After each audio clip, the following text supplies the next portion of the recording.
វាងសហរដ្ឋអាមេរិកជាមួយនឹងប្រទេសចិនតាក់ទងទៅនឹងការធ្វើពាណិជ្ជកម្មជាមួយគ្នាដោយការចរចានេះគឺទទួលបាននៅលទ្ធផលយ៉ាងវិជ្ជមានលើសពីការរំពឹងទុកទៅទៀតដែលជាមូលហេតុមួយធ្វើឲ្យទីផ្សារមួយនេះហាក់បីជាទទួលបាននៅអារម្មណ៍កក់ក្ដៅត្រឡប់មកវិញហើយក៏វាបានធ្វើឲ្យតម្លៃទីផ្សារមាសគឺវាមានការធ្លាក់ចុះផងដែរនៅក្នុងថ្ងៃច័ន្ទដើមសប្តាហ៍នេះ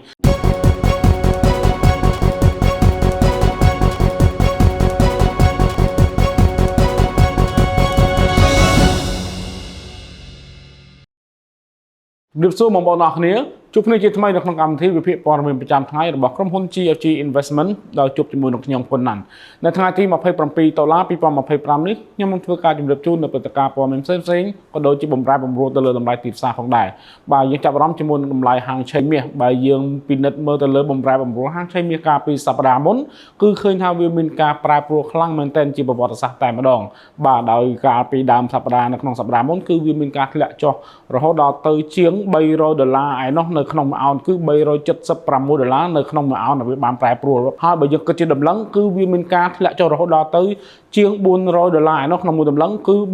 $453ដែលវាបានប្រែប្រួលអញ្ចឹងតាក់ទងនឹងការធ្លាក់ចុះនោះគឺជាការធ្លាក់ចុះជាប្រវត្តិសាស្ត្រតែម្ដងហើយមូលហេតុចម្បងដែលបានធ្វើឲ្យតម្លៃមាសវាមានការធ្លាក់ចុះយ៉ាងគំហុកបែបនេះគឺដោយសារតែការទាញយកផលចំណេញពីអ្នកវិនិយោគដែលគេបានទិញមាសតាំងពីតម្លៃនៅខាងក្រោមអញ្ចឹងនៅពេលដែលវាមានការហក់ឡើងខ្លាំងបែបនេះគឺជាពេលវេលាដែលគេកាត់យកផលចំណេញដូច្នេះតាក់ទងនឹងការដែលកាត់យកផលចំណេញនេះហើយដែលជាមូលហេតុដ៏ចម្បងមួយបានធ្វើតម្លៃមាសវាមានការធ្លាក់ចុះខ្លាំងបែបនេះឥឡូវយើងមកបន្តតាមដានជាមួយនឹងតម្លៃហាងឆេងមាសនៅក្នុងពេលបច្ចុប្បន្នវិញម្ដងកាលពីថ្ងៃសុក្រសប្តាហ៍មុនគឺជាថ្ងៃដែលបិទផ្សារតម្លៃមាសបានបិទផ្សារនៅក្នុងតម្លៃ$4,114នៅក្នុងមួយអោនដែលស្មើនឹង$4,956នៅក្នុងមួយតម្លឹងអញ្ចឹងនៅក្នុងពេលវេលាបិទផ្សារនោះដែរនៅក្នុងចន្លោះនៅថ្ងៃឈប់សម្រាកសៅរ៍អាទិត្យតាក់ទងទៅនឹងការចរចាជុំវិញការធ្វើពាណិជ្ជកម្មរវាងសហរដ្ឋអាមេរិកជាមួយនឹងប្រទេសចិនតាក់ទងទៅនឹងការធ្វើពាណិជ្ជកម្មជាមួយគ្នាដោយការចរចានេះគឺទទួលបាននៅលទ្ធផលយ៉ាងវិជ្ជមានលើសពីការរំពឹងទុកទៅទៀតដែលជាមូលហេតុមួយធ្វើឲ្យទីផ្សារមួយនេះហាក់បីជាទទួលបាននៅអារម្មណ៍កក់ក្ដៅត្រឡប់មកវិញហើយក៏វាបានធ្វើឲ្យតម្លៃទីផ្សារមាសគឺវាមានការធ្លាក់ចុះផងដែរនៅក្នុងថ្ងៃច័ន្ទដើមសប្តាហ៍នេះគឺធ្លាក់ចុះរហូតដល់ទៅ$56នៅក្នុងមួយអោនដែលស្មើនឹង$67នៅក្នុងមួយតម្លឹងរហូតដល់តម្លៃ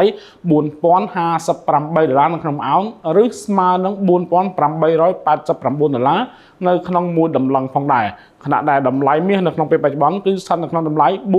$4,070ក្នុងមួយអោនដែលស្មើនឹង$4,903នៅក្នុងមួយតម្លឹងហើយក៏សូមបញ្ជាក់បងប្អូនអរគ្នាដែរថាតើតើក្នុងតម្លៃមាសដែលខ្ញុំបានជម្រាបជូននេះគឺជាតម្លៃសកលឥឡូវយើងមកលម្អិតបន្ថែមតើតើទៅនឹងព័ត៌មានជុំវិញការស្វែងរកទៅលើដំណោះស្រាយក៏ដូចជាតើតើនឹងកិច្ចព្រមព្រៀងពាណិជ្ជកម្មរវាងសហរដ្ឋអាមេរិកជាមួយនឹងប្រទេសចិនអញ្ចឹងកន្លងមកបងប្អូនទាំងអស់គ្នាបានដឹងហើយតើតើនឹងភាពតានតឹងរវាងពាណិជ្ជកម្មនៃប្រទេសមហាអំណាចទាំងពីរនេះគឺកើតឡើងដោយសារតែសហរដ្ឋអាមេរិកគឺចង់ឲ្យមានការនាំចូលទៅលើធនធានកម្ររបស់ប្រទេសចិនដោយមិនមានការរដ្ឋបတ်ណាមួយនោះឡើយហើយចំណាយប្រទេសចិនគឺតាក់ទងទៅនឹងគឺគេមើលឃើញទៅលើហានិភ័យនៅក្នុងការប្រើប្រាស់តាក់ទងទៅនឹងវត្ថុធាតុដើមមួយនេះដែលជាផ្នែកមួយធ្វើឲ្យចិនគ្មានការរដ្ឋបတ်ទៅលើការនាំចេញទៅកាន់សហរដ្ឋអាមេរិកអញ្ចឹងឆ្លងកាត់តាមការជជែកចរចាគ្នាកន្លងមកអញ្ចឹងយើងឃើញថាតាក់ទងនឹងលទ្ធផលគឺទទួលបាននូវភាពវិជ្ជមានយ៉ាងច្រើនជាងការរំពឹងទុកទៅទៀតដោយប្រទេសចិនគឺព្រមព្រៀងនៅក្នុងការនាំចេញទៅលើវត្ថុធាតុដើមឬក៏ធនធានកម្ររបស់ខ្លួនទៅកាន់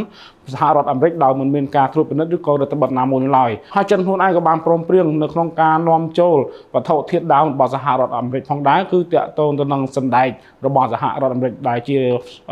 ទំនិញផ្នែកកសិកម្មអញ្ចឹងចំណុចទាំងអស់នេះហើយដែលវាបង្កើតឲ្យមានបរិយាកាសល្អในការធ្វើពាណិជ្ជកម្មជាមួយគ្នាហើយតាក់ទងទៅនឹងការប្រមានគម្រាមកំហែងនៅក្នុងការដំឡើងពន្ធ155%របស់លោកដូណាល់ត្រាំទៅកាន់ប្រទេសចិនទៀតនោះគឺត្រូវបានលុបចោលមិនមានការដំឡើងពន្ធបន្ថែមដោយតែការគម្រាមការពីមុនទៀតនោះទេដូច្នេះចំណុចនេះហើយដែលបានធ្វើឲ្យតម្លៃមាសវាមានការធ្លាក់ចុះយ៉ាងខ្លាំងតែម្ដងនៅក្នុងព្រឹកនេះរហូតដល់ទៅជាង$50ក្នុងអោនឬក៏ជិត$70នៅក្នុងមួយតម្លឹងប៉ុន្តែទោះបីយ៉ាងណាក៏ដោយអ្នកវិនិយោគគឺនៅតែបន្តតាមដានជាមួយនឹងតាក់ទងនឹងកិច្ចប្រជុំរបស់ធនាគារកណ្ដាលរបស់សហរដ្ឋអាមេរិកដែលយើងហៅថា Fed នៅក្នុងសប្តាហ៍នេះអញ្ចឹងជុំវិញផែនការរបស់ធនាគារកណ្ដាលរបស់សហរដ្ឋអាមេរិកតាក់ទងនឹងផែនការនៅក្នុងការទម្លាក់អត្រាការប្រាក់គឺត្រូវបានព្យាករណ៍ថា